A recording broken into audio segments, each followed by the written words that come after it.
at the Citizen Lab at the Munk School of Global Affairs at the University of Toronto.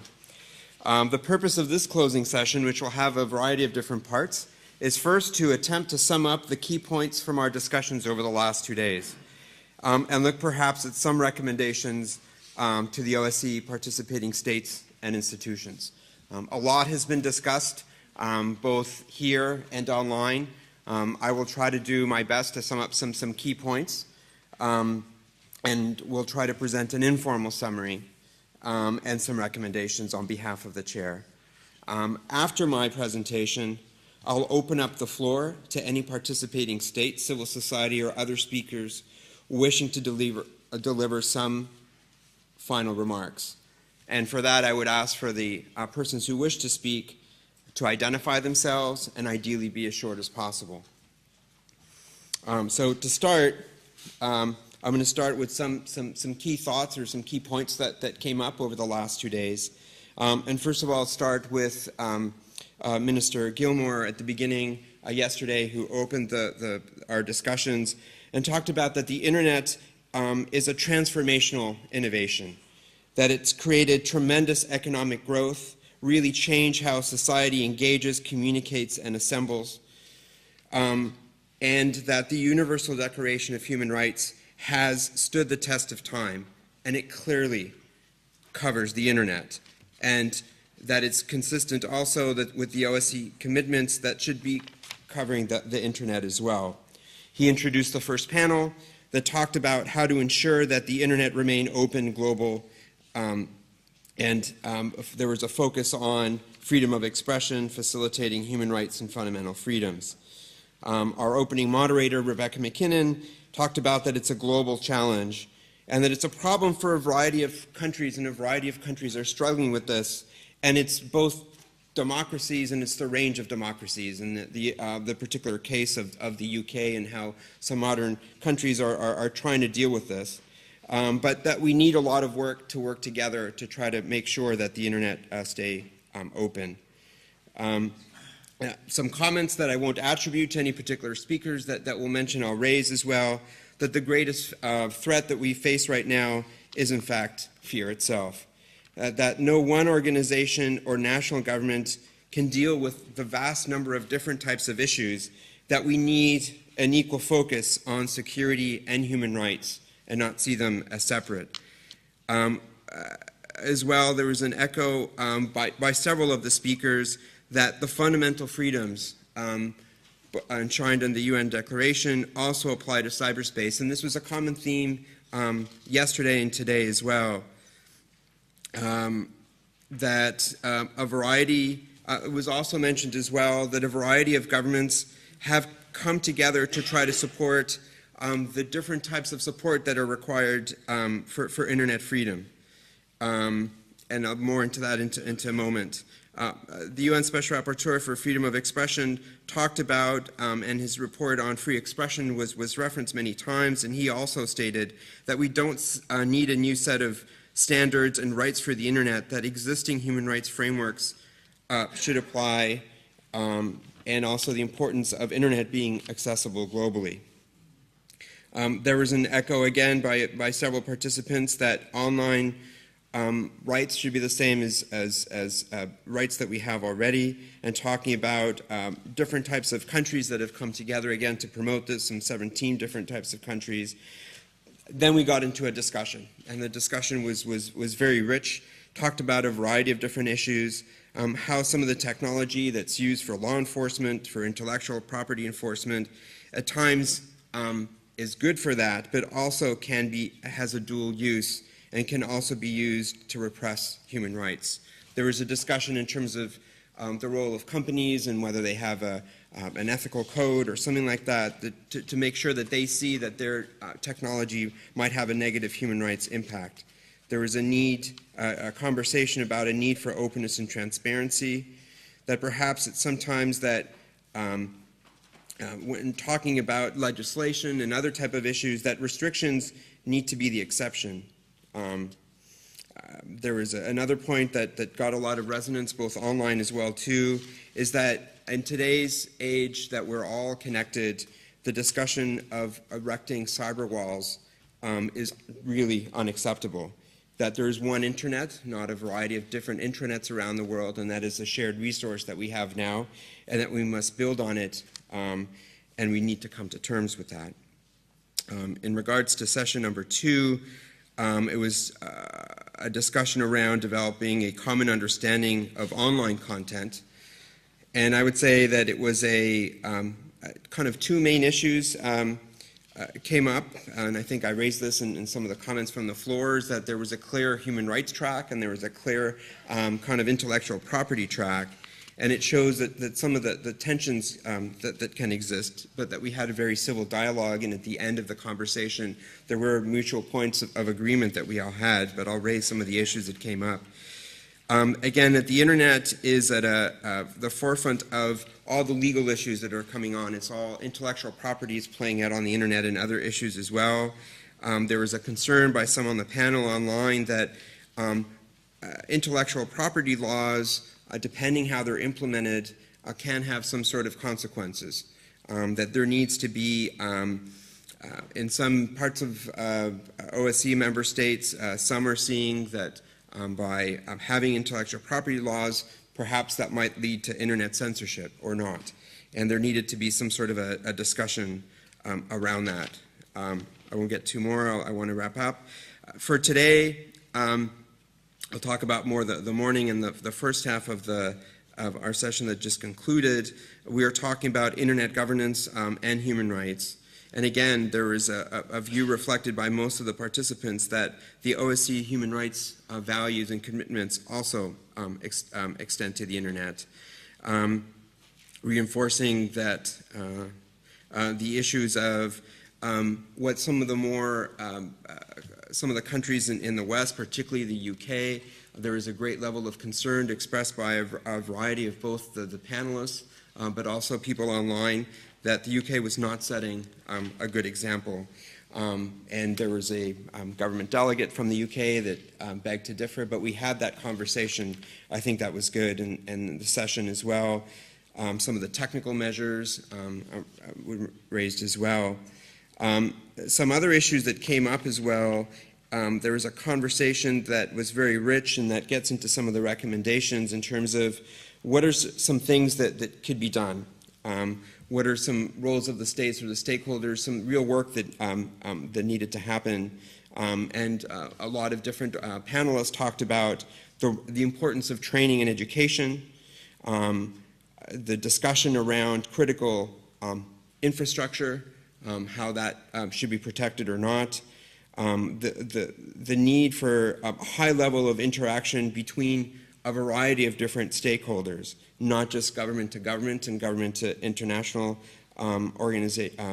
organizations and bodies, but also engaging of companies and of civil society. And that gets into some of the recommendations that I'll talk about now. And the first one, getting into the point, is that given how the internet involves a variety of different stakeholders, most of the internet is run by corporations, the telecommunications networks, the infrastructures. They need to be involved. Civil society needs to be involved in government. So it's crucial that we have cooperation between a variety of different stakeholders, between governments, civil society, the private sector, and in other fora, such as the Internet Governance Fora. This is discussed and mentioned as the multi-stakeholder approach. And maybe that something could be borrowed from that.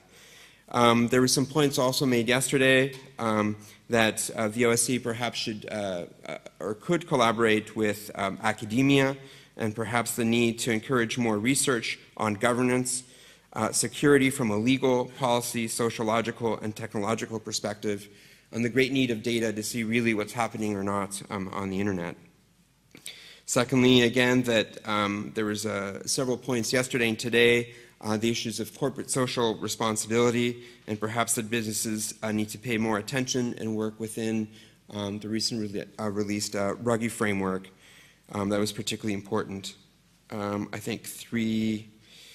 And then something that came up as well too is maybe what we need is a variety of confidence building measures in terms of defining what the definitions are, making known not only the cyber strategies, but contacts at different governments and between different stakeholders.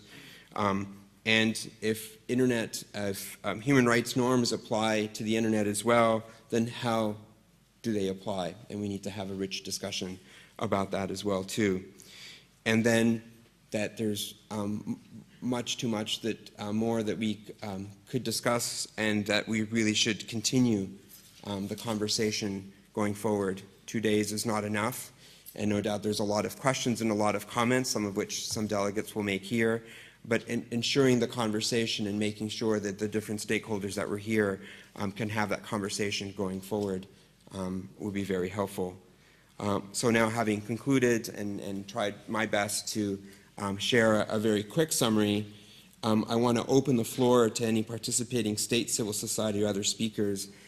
Again, going with what's been mentioned before, to try to keep your interventions as short as possible, and please identify yourself so we can make sure that I also have a sequence. So if there are any interventions, so we've got, in no particular order, let's see, we've got 1, 2, 3, 4, 5, 6.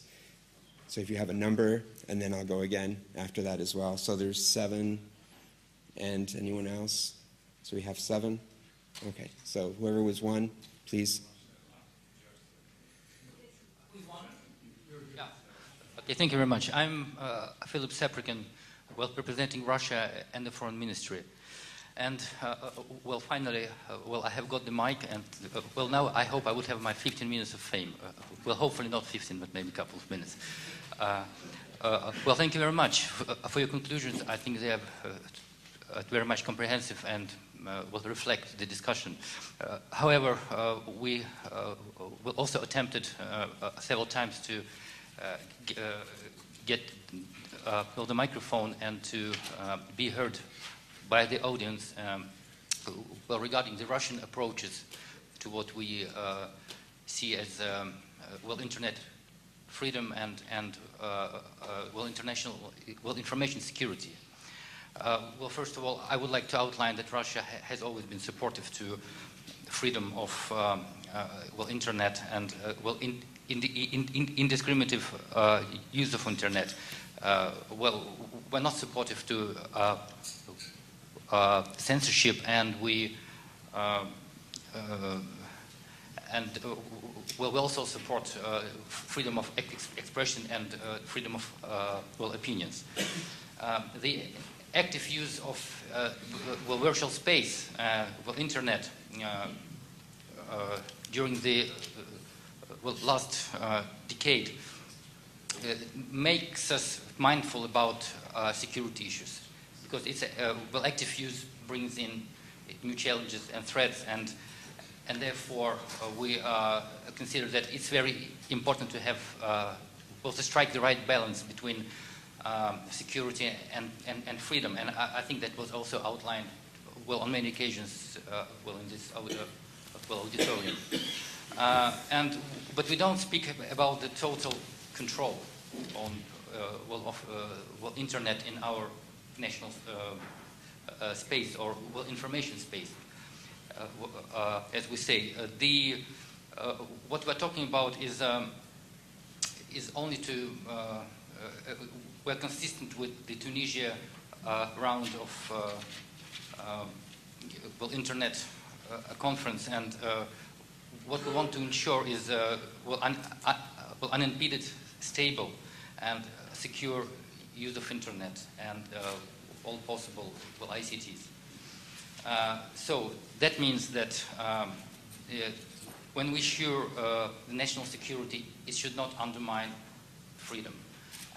But when we use our right for free use of internet and our freedom of opinion and expression, it should not undermine the national security. So that's our basic point that we want to deliver and to share with well, with everyone. But last but not least, Russia well, last year during the 66th General Assembly has suggested a to consider a code of conduct with rules of behavior in cyberspace. That's a very informal document which is aimed at stimulating discussion on this issue with a view to address three basic issues. First of all, we would like to address means of cooperation between states and other stakeholders in combating crime, including terrorism and militarization of the internet. Secondly, we want to ensure that all the human rights and freedoms are respected, duly well respected, and the users of internet are able to have due access to information and also to transmit and to disseminate information in the internet. And thirdly, we would like to ensure that there is a understanding in society on the responsibility that the security of the society and of its every individual should be observed. And well, on this positive note, I would like to finish. Thank you very much for your attention. Thank you. Yes, and I would like to put it on record if it's possible. Thank you.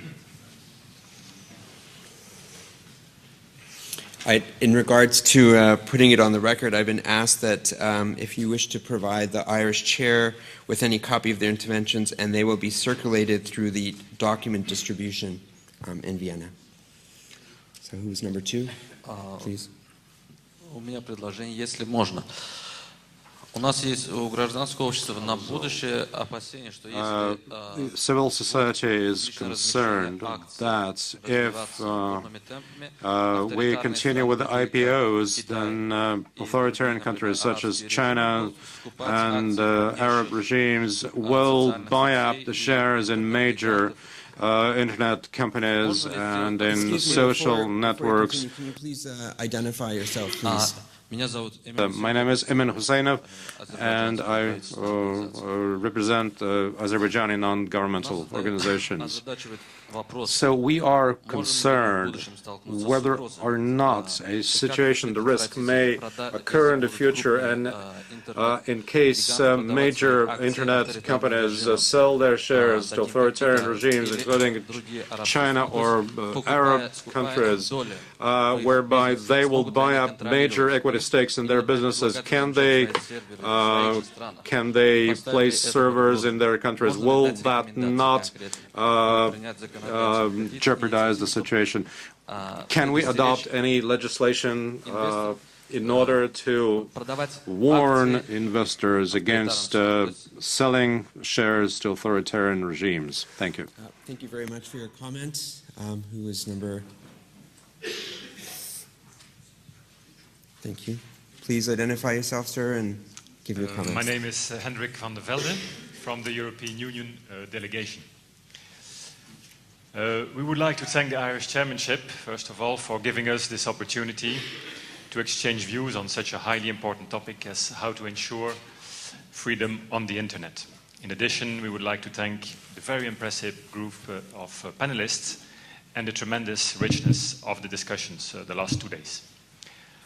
Let me point out that the EU, counting 27 participating states of the OSCE, joined by 12 other states, so 39 states in total of the 56, developed actually messages and policy lines for this conference. We read one out yesterday in the high panel discussion, and you can find these policy lines online. The website is to type delegation European Union Vienna. It's one of the first items, and you will find the traditional statements there. There are also some copies outside the room, printed copies of those statements. For the good order, the 39 states I'm talking about are so the EU27, Croatia, the former Yugoslav Republic of Macedonia, Montenegro, Iceland, Serbia, Albania, Bosnia and Herzegovina, Norway, Andorra, the Republic of Moldova, San Marino, and Ukraine. So that was the longest part of our intervention. The concrete closing remarks. We would have 3 brief points related to the specific OSCE context, and maybe not touching all the aspects of the rich debates of the last 2 days, but the specific OSCE context. The first message, key message for us would be that we emphasize that fundamental freedoms apply equally online and offline, and that all the commitments that states have undertaken do not change in the digital age. This point was probably one of the core messages of this conference, and we would like to solemnly underline that. The second key message in the context of the implementation of our OSCE commitments is that we would underline the unique role and function of the OSCE representative on freedom of the media. The core of the mandate is to assist states in ensuring freedom of the media, including on the internet. And when it comes to the actual implementation of those commitments, it is essential that participating states continue to cooperate fully with the representative and her team. And third and last key message, and that concerns the next steps. The EU sincerely hopes that this conference will be thoroughly followed up and that recommendations will be properly considered. We will work actively in Vienna and in capitals to achieve concrete deliverables at the OSCE Ministerial Council that will take place here in Dublin in December this year.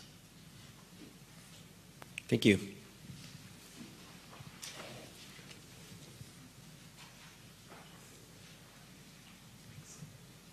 Thank you.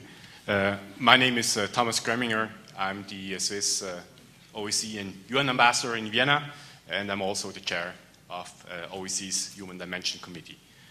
First, I would like to thank the Irish Chairmanship for its hospitality and for having organized an extremely useful conference with excellent panelists and enough space for good discussions.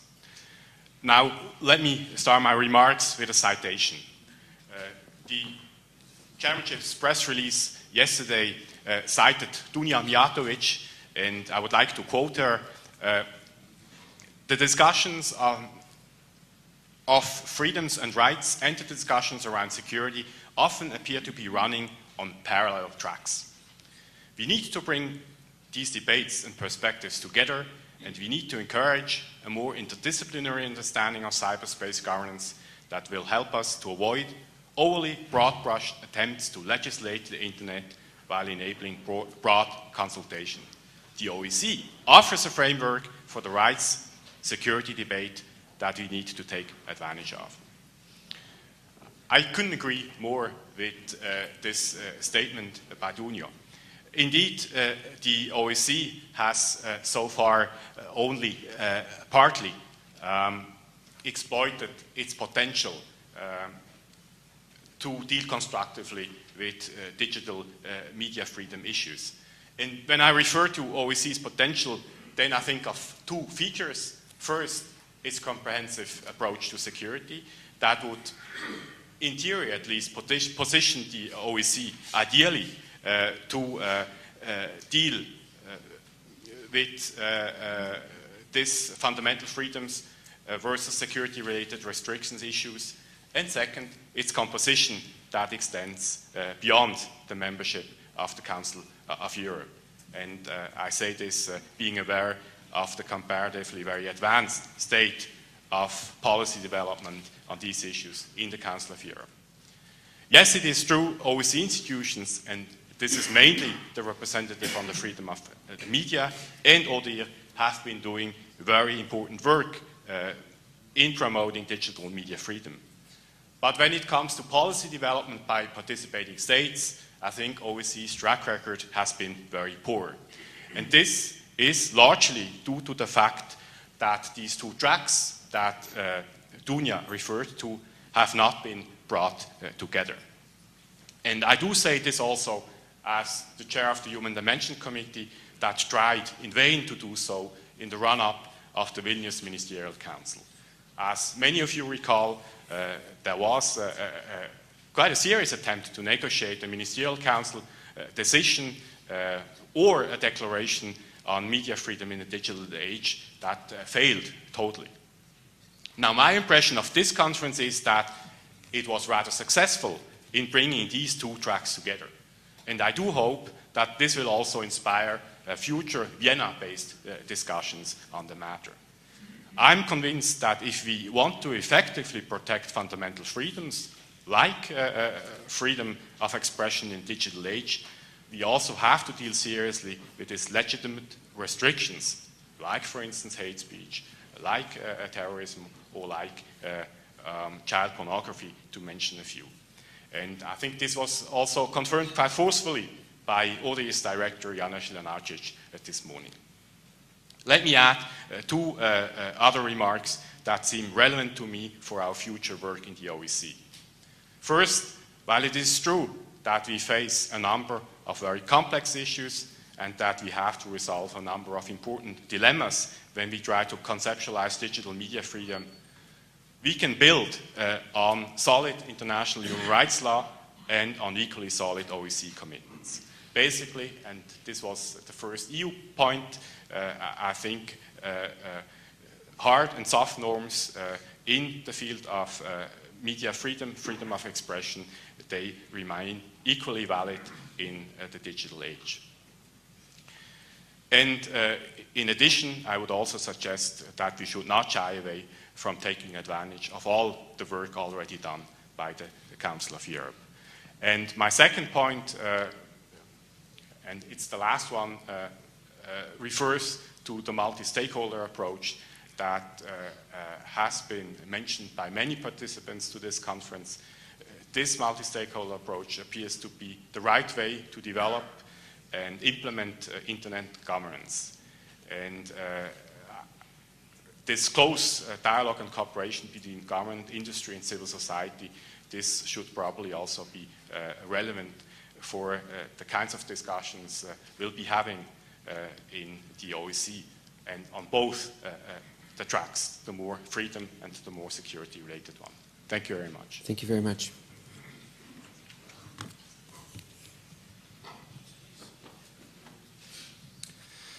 Uwe Petri, German delegation to the OSCE. I would like to first and foremost thank Mr. Guerra for his very solid resume of our discussions, and then of course the Irish chairmanship for organizing this conference and for bringing to our attention contributions from very able and competent panelists. We believe that this conference has created a very fertile ground for further discussions, which we deem also necessary.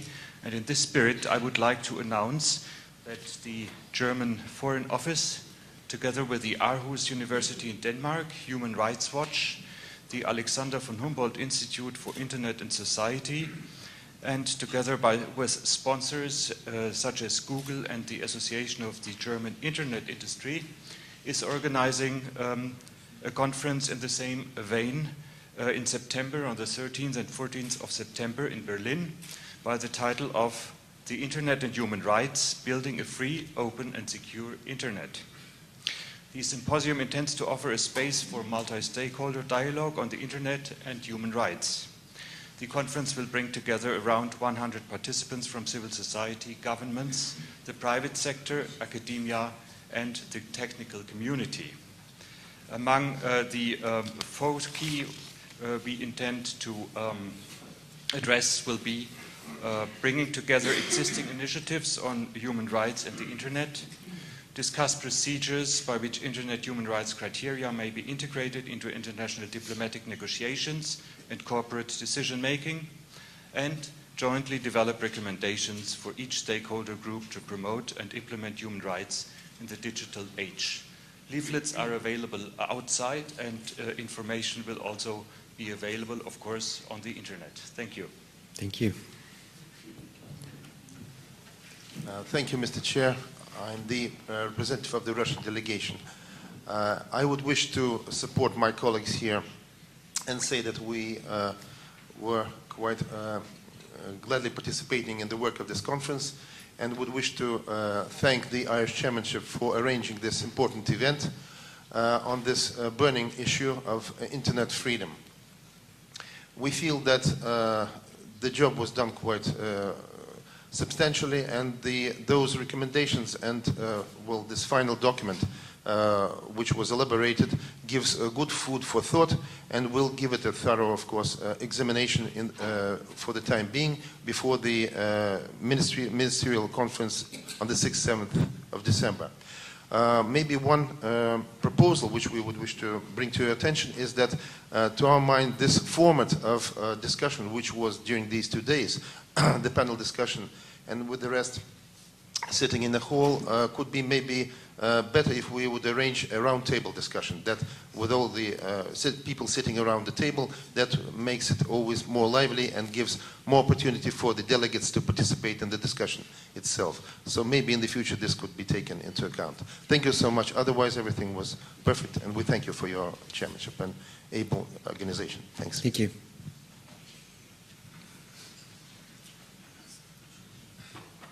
Bakhtiyar Mammadov, Minister of Communication, Information Technologies of the Republic of Azerbaijan. On behalf of Azerbaijan delegation, let me express my thanks to Irish chairmanship for bringing this topic and organizing such a wonderful event here in Dublin. And Azerbaijan, you know, it was several times sounded that this year in November will host next Internet Governance Forum, and Azerbaijan welcome all stakeholders, multi-stakeholders, participating states and representatives of different institutions actively participate in this event and make it really a place where intellectual discussion on one of the most important issues of the modern time, like internet governance issue, will be discussed, and encourage all of you to contribute to these issues. And also another point I would like to bring, that Azerbaijan is a driving force in the 10th Eurasian Information Superhighway Initiative, and this project will create a communication backbone spanning the region, and this idea has been supported by United Nations General Assembly, and a special resolution has been issued in 2009, and we encourage different stakeholders also actively to participate in promoting of this idea, because creation of such a Trans-Eurasian superhighway in benefit of all, again, stakeholders, all participating states, and we actively invite you to put your contribution to development of this, and wish you all the best, and thanks for organization of this wonderful conference. Thank you. Just want to get a show of hands. Who else wants to make some comments? All right.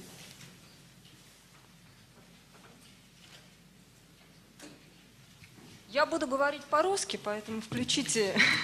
Speaking in Russian, so please feel free to use headsets. My name is Natalia Yudina, and I work in the Information Analytical Center SOVA, which is a Russian NGO based in Moscow. Well, first of all, I would like to sincerely thank the Irish presidency for the opportunity that has been given to us to make presentations. I want to thank all the panelists in this very important event.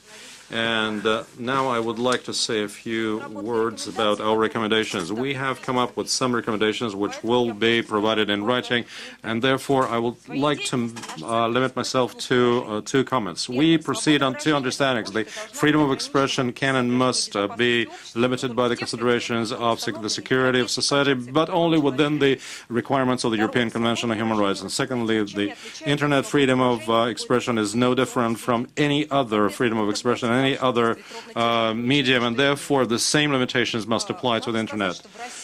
In Russia, hate talk and hate propaganda in the Russian internet is a very serious issue, a very serious challenge, and 2 considerations have to be borne in mind.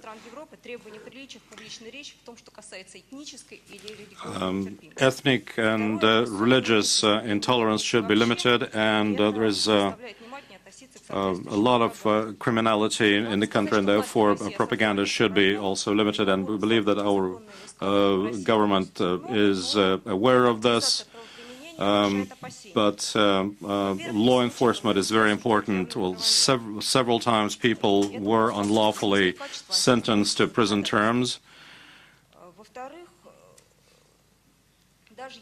And secondly, even if someone was sentenced to a prison term lawfully, the question is whether what he did was really threatening. So that may result in an undue limitation of human rights, or sometimes is inefficient. Fighting hate speech on the internet must be predicated on criminal legal requirements, including in the internet industry. So, as I said, we have put together some recommendations, and we would like to make them available to the organizers. Thank you. Thank you. My name is Höbek. I'm from Turkish Mission to the OSCE. I would like to thank the Irish Chairmanship for organizing this conference, and I would also like to express our appreciation for the Chairmanship's interest in the selection of the topic. We hope that the conference has contributed to reaching, by all participants, a clear understanding of both OSCE and other relevant international obligations relating to the freedom of expression, including its exercise through the internet and other connective technologies. This is particularly important in the case of the OSCE, since it's well tested and proven in the organization's recent practices that it requires common understanding by all participating states in order to introduce a normative framework, even if deemed most urgent by some participating states. As stated in the 1993 Vienna Declaration and Program of Action, I quote, "While the significance of national and regional particularities and various historical, cultural, and religious backgrounds must be borne in mind, it is the duty of states, regardless of their political, economic, and cultural systems, to promote and protect human rights and fundamental freedoms." End of quote. Given the opportunities thanks to technological advances, this duty is all the more important when it relates to the freedom of opinion and expression as exercised through the internet.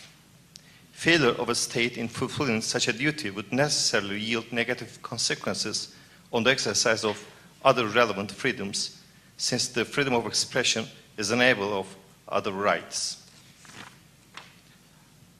As for restrictions, we know the legitimate limits.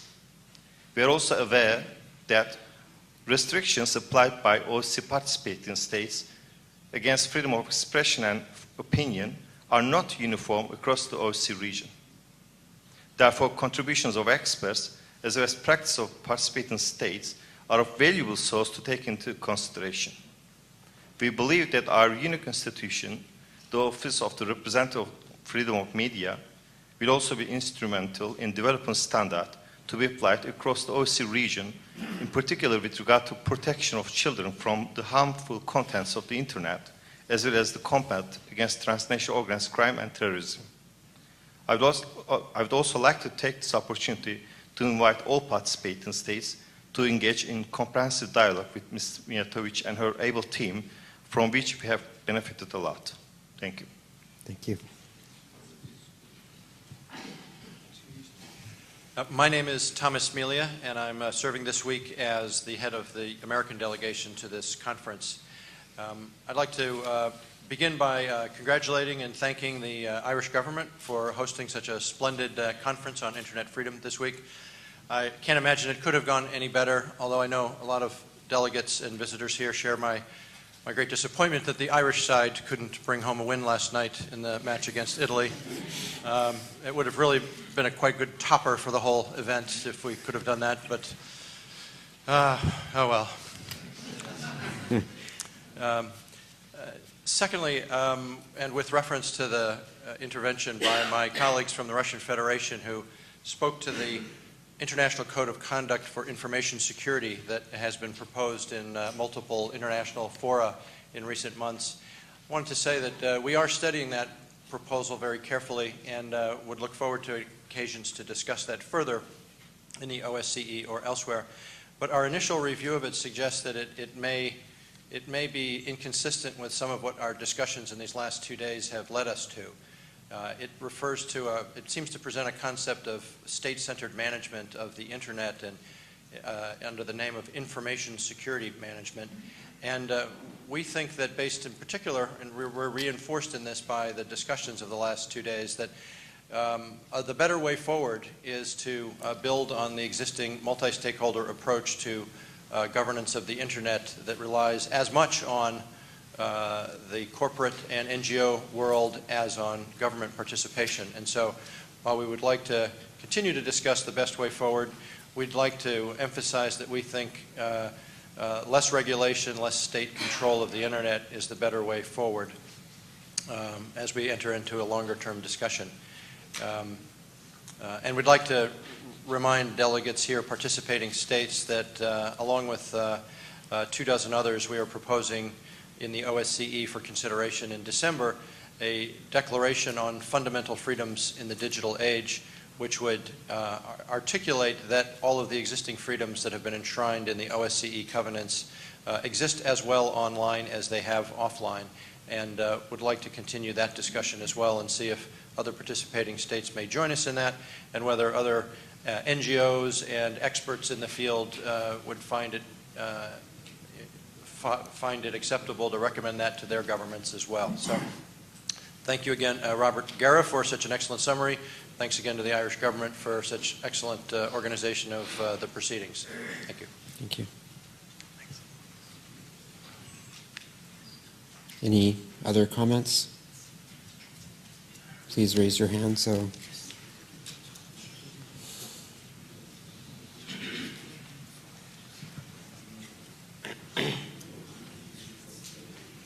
Miles Smith. I was a longtime manager of several internet access programs in Central Asia, and I'm still based there. I just want to quickly comment that while everything that we've said here has been very interesting and invigorating on the issue of internet freedom, we shouldn't forget that, maybe going off of what our guest yesterday, Mr. Morpurgo, said, that there are millions of people in many of the OSCE participating states for whom this whole discussion is basically irrelevant. You can have internet freedom, but if you don't have access to the internet in your home or in any place convenient to you, then it doesn't much matter. If you can't turn on a computer, then that doesn't much matter either. And finally, even if you could get onto a computer and you could get onto the internet, the resources available online to somebody who speaks Kyrgyz or Karakalpak are far, far limited in comparison to those who speak Russian or English. So we shouldn't forget the needs of those people when we set apart our principles. Thank you. Thank you. Is that it? So we have one last comment, and then I'll have one last comment of my own, and then I'll pass it on. So we have one more question in the back or comment? Thank you. Catherine Fitzpatrick, Jacob Blaustein Institute. There were a number of calls from the podium not to introduce new norms, but to try to bring cases using the existing norms. So the question is where those cases will be. And Michael O'Flaherty suggested that they be at the UN treaty bodies. Dr. Shea suggested we could apply international humanitarian law in cyberspace, but it's not clear who would play the role of the Red Cross in cyberspace. Frank LaRue raised the question of making businesses abide by the same standards of countries, but those businesses like Google and Facebook didn't sign the Helsinki Accords and didn't sign the UN covenants. And even if they were to sign them, the fine print of the rule of law does not obtain on their servers.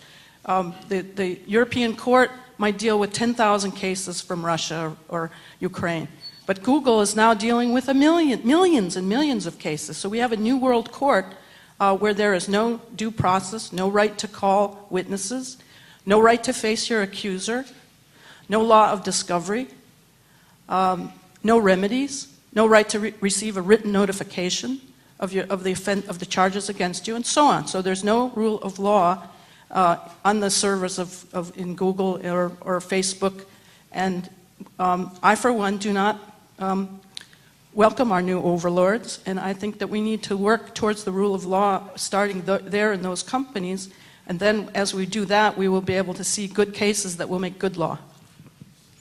Thank you very much, and I now wish to first remind the participants, if there's any written comments, to please pass them over to the Irish chairmanship, that they will circulate that through the document distribution process in Vienna. And now I'll hand over to Frank Cogan, who's the head of the Chairmanship Task Force.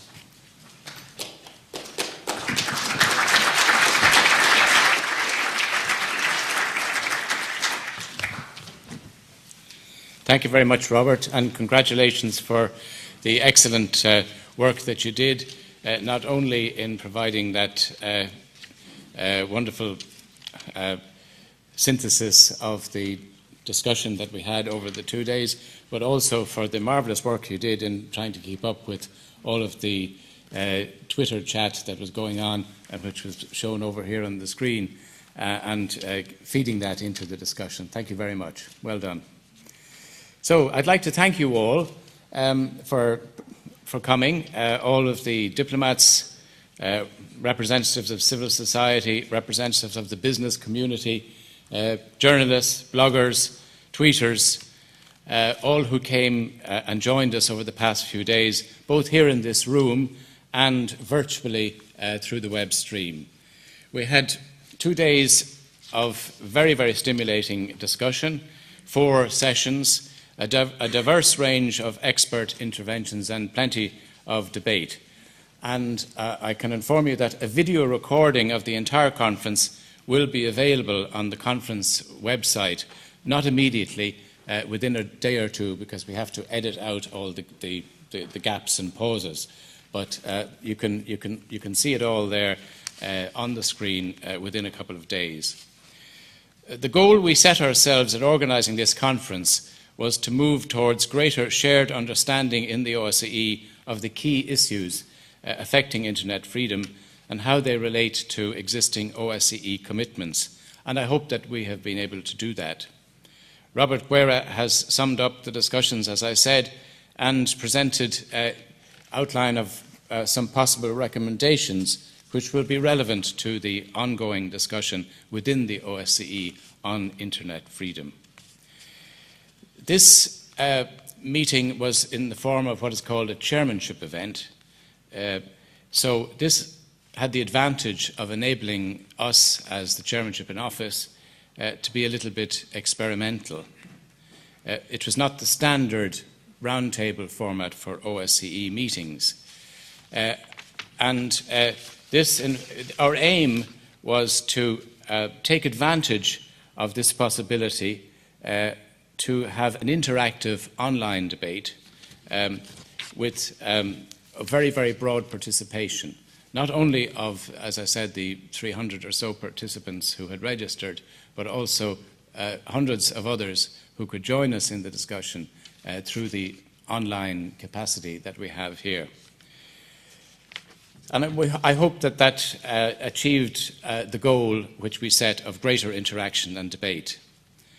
There is, of course, place for the normal intergovernmental type meetings which take place almost every day in Vienna, where the OSCE is headquartered. However, there is also a real need to discuss these issues with relevant stakeholders, and our goal was to hear as many voices as possible in order to ensure that the debates and the decisions that we take within the OSCE are well grounded. As participating states engage in a debate on a review of OSCE human dimension events, perhaps this format might provide some food for thought for the future. As a final point, I've been asked to point out that copies of the provisional list of participants are available at the registration desk upstairs in this building and may be collected as you leave. So in case your name is not included or you wish to amend any details, please identify yourself to our staff at the registration desk. So finally, I just want to thank all of the people who contributed to this conference, and in particular, I want to thank the moderators for the various sessions. Rebecca McKinnon, Kirsty Hughes, Dr. Johnny Ryan and John Kampfner. I also, of course, want to especially thank the Taoiseach, Eamon Gilmore, for opening the conference. And also I want to thank all of the expert panellists who contributed to the 4 working sessions. And also I want to thank the representatives of the internet industry who took part, especially Google, who hosted the excellent and very enjoyable Big Tent event last evening.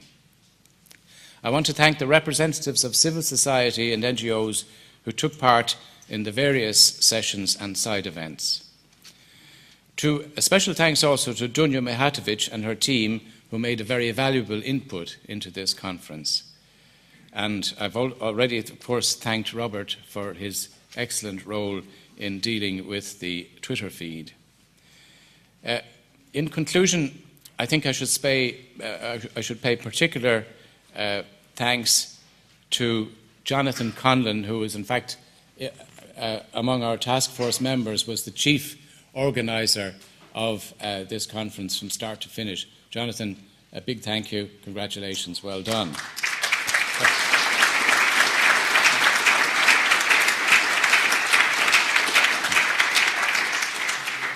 And not forgetting Jonathan's helpers, Liz Green, Claire Buckley, Claire Martinez, Paddy Buckingham, Simon Dignan, Colin, Paul, Siobhan, Fiona, Patrick, and of course our interpreters and others too numerous to mention.